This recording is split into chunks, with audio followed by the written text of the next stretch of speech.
Sizlarga bugun bizni xalq saytimizda yangi tashkil etilgan moliyaviy ko'mak nomli kredit bilan tanishib o'tmoqchiman. Bu kredit garov evaziga beriladi. 36 oy muddatga 6 oy ijodiy davr bilan.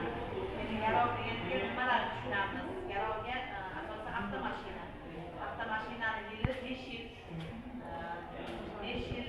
muddat ichida bo'lishi kerak, bir ishlab chiqilgan 20-yildan 25-yilgacha. Keyin noturar choylarni o'zinglar bilasizlar, ko'chmasliklar.